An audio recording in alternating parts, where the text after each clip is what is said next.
So you're telling me there's a chance? Yes, the Seattle Mariners playoff hopes are still alive. Plus, we'll dive into the impact that Edgar Martinez has had on the team's hitters. That's all coming up on Bleav in Mariners.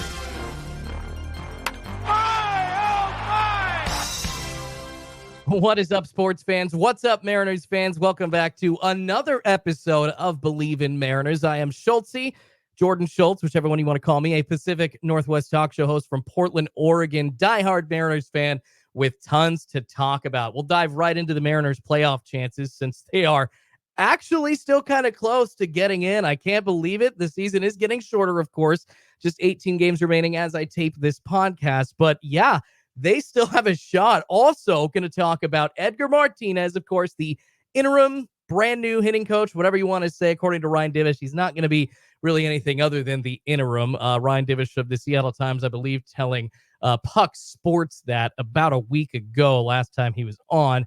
But we got to talk about Edgar's return, the approach that he's brought to the hitters, completely changing the offensive dynamic and basically giving this Mariners team a fighting chance to get a spot in October baseball. So a lot to unpack in this episode, but let's start with where the Mariners are after their series with St. Louis, going into that short 2-game series with the Padres. You'll be hearing this Wednesday, hopefully after a win against the Padres, but I'll be taping this before the Mariners matchup with the Padres.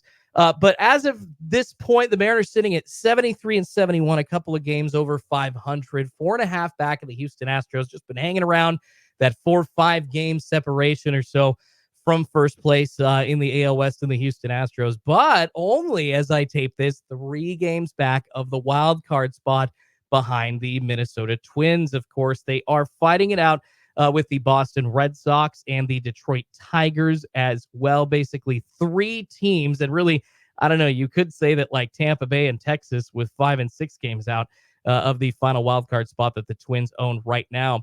You could say that they technically do have a chance. And also, really, it should be noted that the Mariners being 3 games out of the wild card is technically 4 games because they do not hold the tiebreaker with Minnesota, unfortunately. Seattle, though, still in the race, but because of that number basically being at 4, every matchup critical. Unfortunately, that 2-game loss in Oakland to start the series, basically finishing that up on a bright spot, finishing well with 2 wins, walking off losses in Oakland, unfortunately, that you have to deal with. That kind of gets your team down, but able to turn it around and win 4 out of the last 5. Of course, that 10-4 victory against the St. Louis Cardinals on Sunday, a bunch of homers, 5 runs in the first inning, dominant pitching performance that was wasted by Logan Gilbert the day before, thankfully was made up for. And obviously the Mariners now back over 500. And yeah, they've got a shot. But according to FanGraphs, it is pretty close. We're obviously getting down to the wire. It's a shot, but it's a tiny shot. At this point, the Mariners clinching the wild card, that is a 4.8% chance of happening. But to make the playoffs, because the Mariners do have a 3-game series with the Houston Astros, and I actually did say that couple of episodes ago here on Bleav in Mariners that, if the Mariners are 3 games, hopefully 2, but 3 games behind the Houston Astros by the time September 23rd comes around, which we do have just under 2 weeks until that point, Seattle really is still in it. So near 9-10% chance Mariners making the playoffs. As far as winning the division, that is an 8.7% chance according to FanGraphs, and 0.5% chance of winning the World Series. But, it would just be nice to actually see this ragtag group of hitters because, frankly, they're not a group of professional hitters like we want here in Seattle, minus like Julio and Cal Raleigh and Randy Arozarena. Maybe I'm leaving like one guy off the list or something like that. But the list of professional hitters is short in Seattle. So this ragtag group getting into the playoffs, what Jerry Dipoto has essentially tried to assemble, with a very limited payroll, I think that they have a shot. So uphill battle, got to point that out here on Bleav in Mariners, but it is still possible. Every game a must win at this point because of that. Some critical series coming up, though, of course, against the Padres. You do have the Texas Rangers. They did just get Max Scherzer and Jacob deGrom back, though, so that's not going to be easy. You're going to see one of them, obviously, during, I believe it's a 4-game series against Texas. And if you look at the rest of their schedule, 4 games against Texas. You got the 3-game set against the New York Yankees, 3 more at Texas. That's right before you face off against the Astros. That trip in Texas, a 6-game road trip facing off against the Rangers and the Houston Astros, is going to be critical to your season. So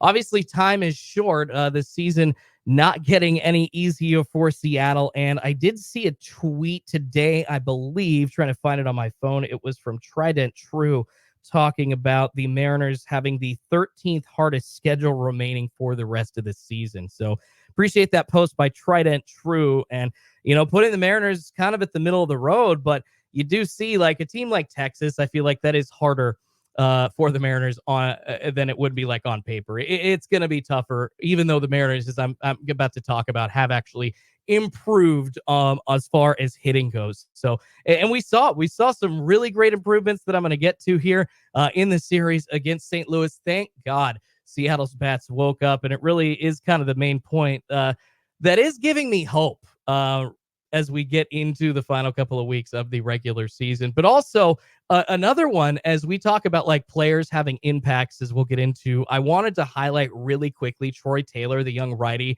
that has been called up, like a month ago from the Mariners. Not really heard of him, at least like in too many top prospects conversations before this season. But man, coming up, throwing 95, 96, 97, has serious movement on his breaking balls. 12 appearances, a 1.59 ERA, 12 strikeouts, and just 3 walks. His ability to shut down hitters in high leverage situations is a must-have for the Mariners right now. It's nice to have a couple of fresh arms, especially a new high velocity arm that you would hope the Mariners are going to start to build around going forward. And after not having Gregory Santos, after not having Matt Brash, it is essential. The Mariners had to move on from Ryan Stanek because his arm basically just looked dead middle of the year. It is essential that the Mariners have that extra arm going into September. So, obviously, along with, I know they have Diaz just kind of sitting there, along with Bizardo, the extra roster call-ups for September's expansion from 26 to 28 players as far as the bullpen goes. But really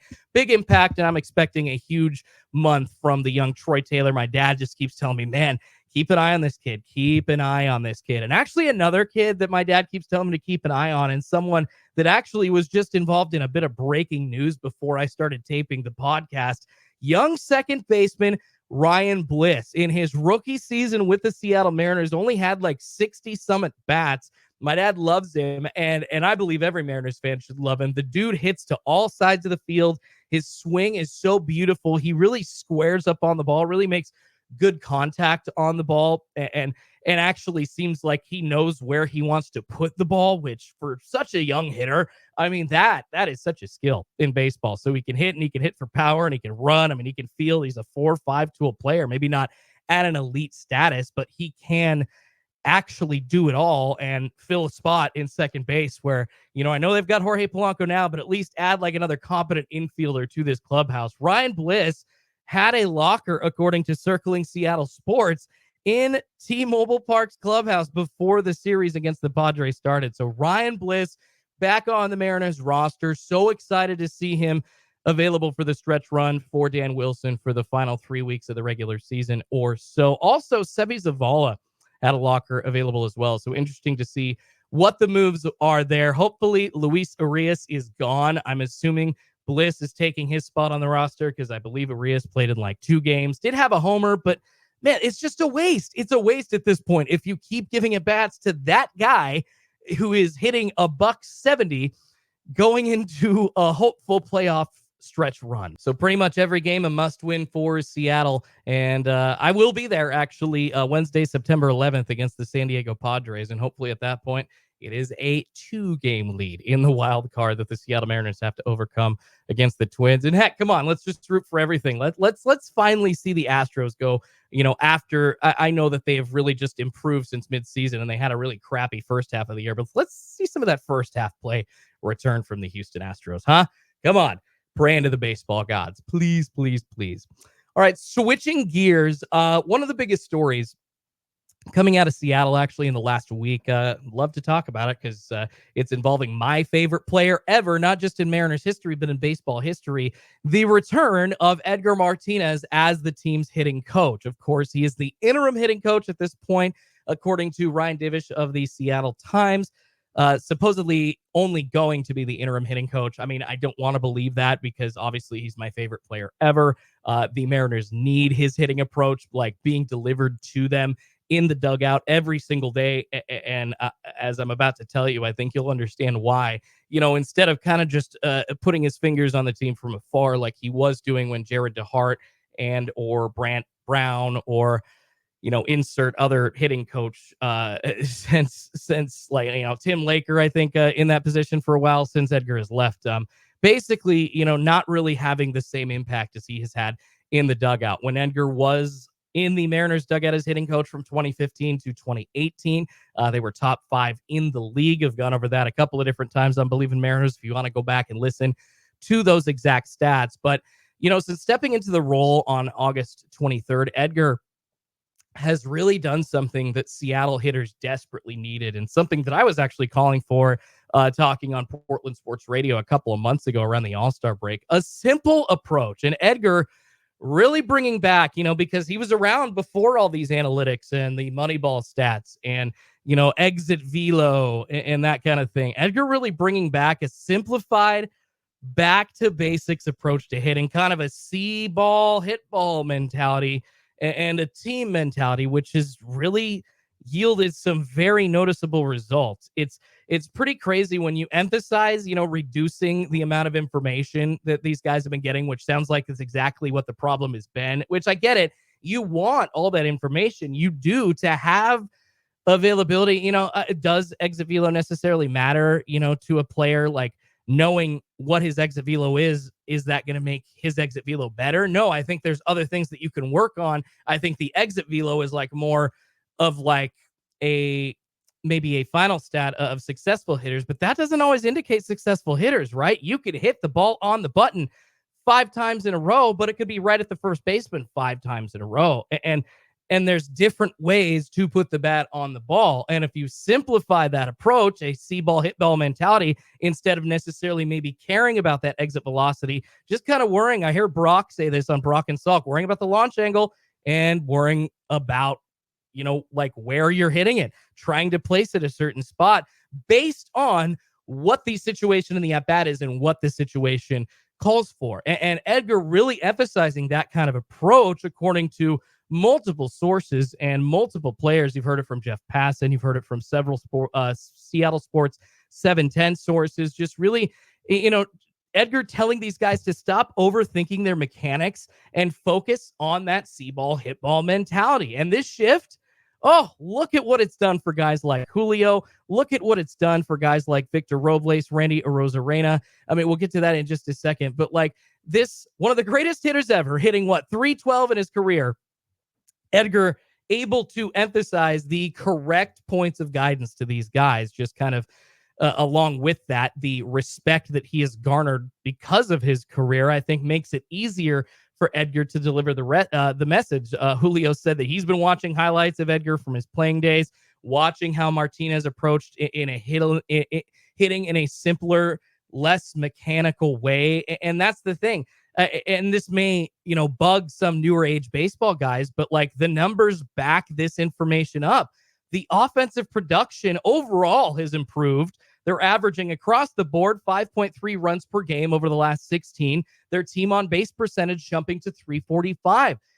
I would consider that an offensive resurgence. And it's one of the reasons that they've actually still been able to win series. And yeah, I understand, giving up that crappy game and letting Logan Gilbert's amazing gem of a pitching performance go to waste to the point where, he gives up a 2-run homer and that's all that the Cardinals needed. That's just like, it's like Logan Gilbert's new nickname should be Felix. It's what we've experienced as Mariners fans, over and over when the bats aren't there. But they have shown the ability to hit and hit a lot better since Dan Wilson and Edgar Martinez have taken over. When you talk about looking at the last 5 games, 4 out of the last 5 are wins, the increased run production, and they aren't putting up blanks on the board as much as they used to. It's actually encouraging. And then you look at the individual performances, almost everybody has improved.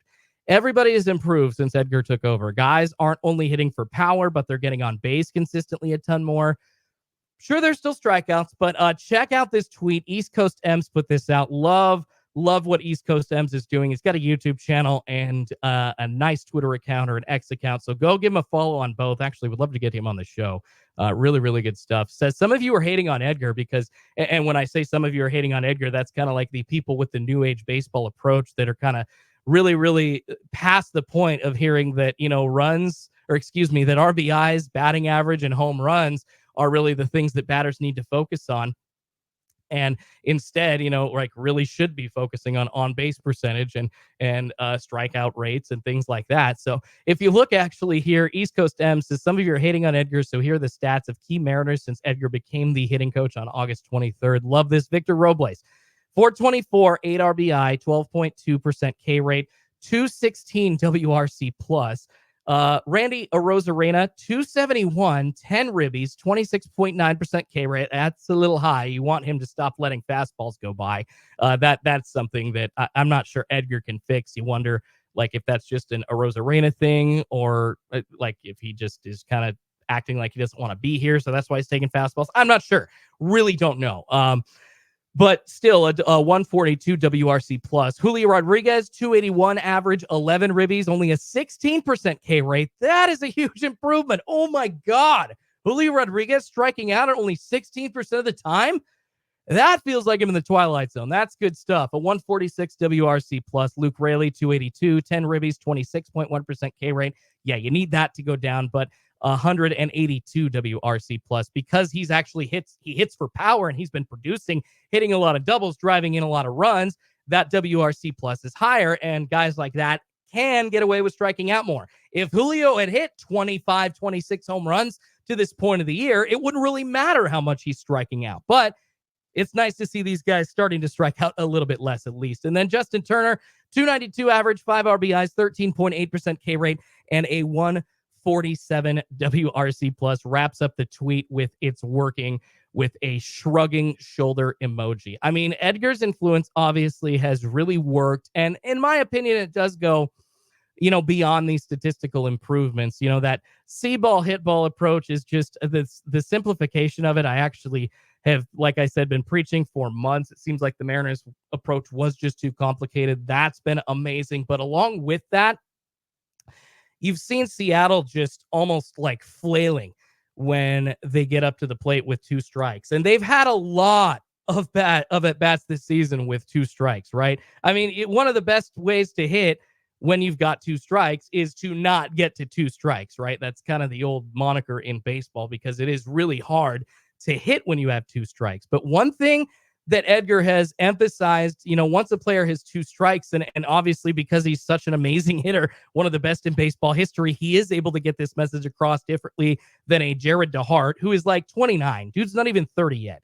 Why would players be listening to him? Come on. And then a Brant Brown, who, played in Major League Baseball, but he ain't one of the greatest hitters of all time. But when Edgar's telling you, hey, once you get to 2 strikes, if you do, it's no longer about your individual at bat. It's about the team's at bat.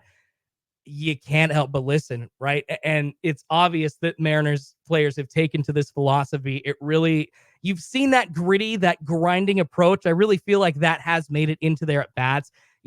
Players feel empowered to grind them out.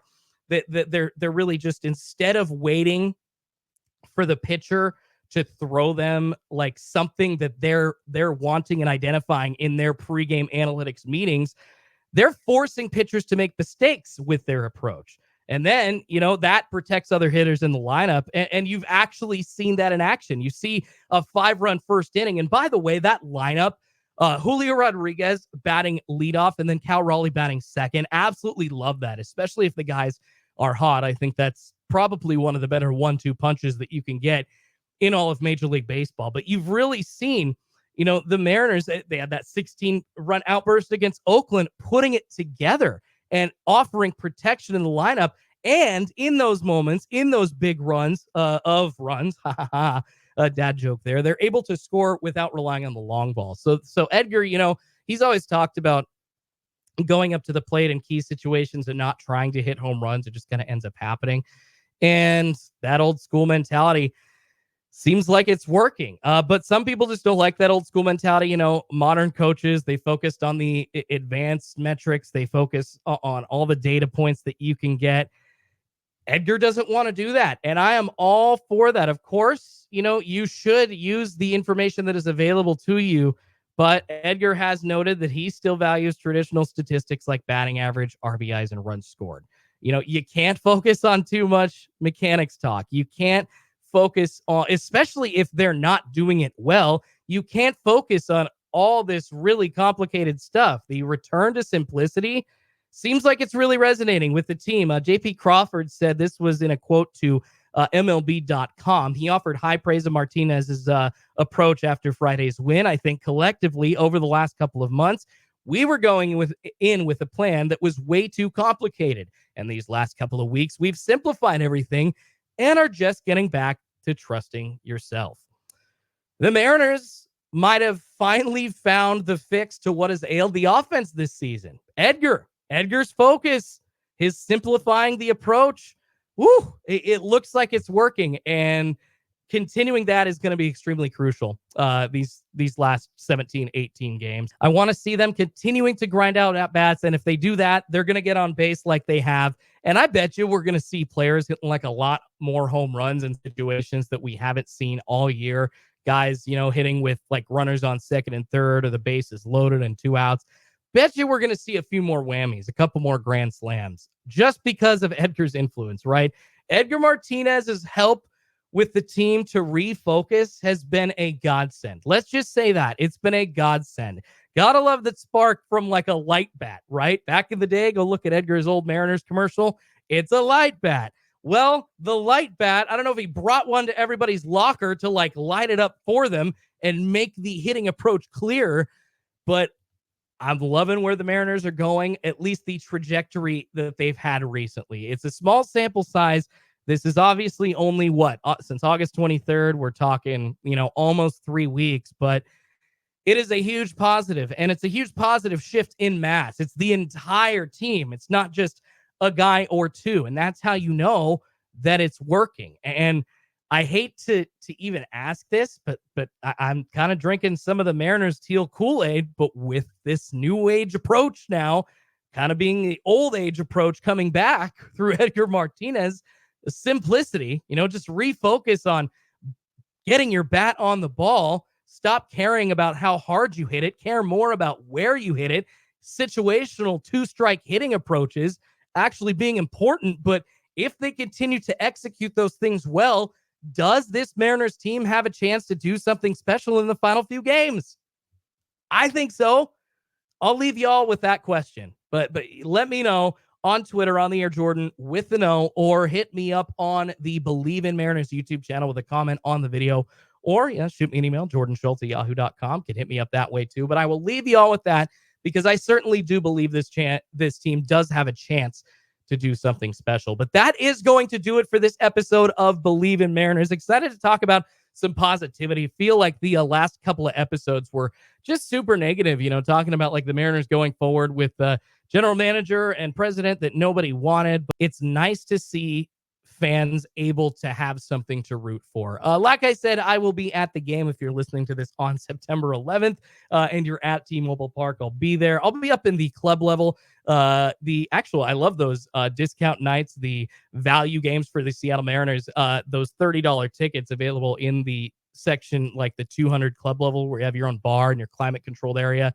It's not too bad, like $30. It's a good ticket. So I'm going to be in there, but if you wanted to stop by, say hi, I'll probably be wearing my Schultz jersey. Kind of figured it's nice 60-degree weather, can wear my teal jersey that says Schultz on the back. So I at least would be recognizable to like the 2 people that are listening to this podcast. But really appreciate everybody. Like I said, that is going to do it. Make sure you give the podcast a 5-star rating and review if you're listening on Apple Podcasts or Spotify or wherever you get your podcasts. Or if you're on YouTube watching it, subscribe to the channel, like the video, and make sure you leave a comment on the video. The algorithms love all that interaction. Also, still out to a former Seattle Mariners player. If you played for the Seattle Mariners and you want a media opportunity, contact me, contact Bleav. We'll get in touch with you. We'll make it happen. Would love to bring some real analysis. I've been watching baseball for 25, 30 years, but I would really, my fan analysis can only take us so far. I would really love to add some smart and actual experience perspective to this program. And frankly, I would love to see another former Mariner doing media. And I think it would really just make this show pop, really make it extra spicy. So appreciate you all. Thank you so much for tuning in. Stay safe and keep those tridents up, Mariners fans. See you soon.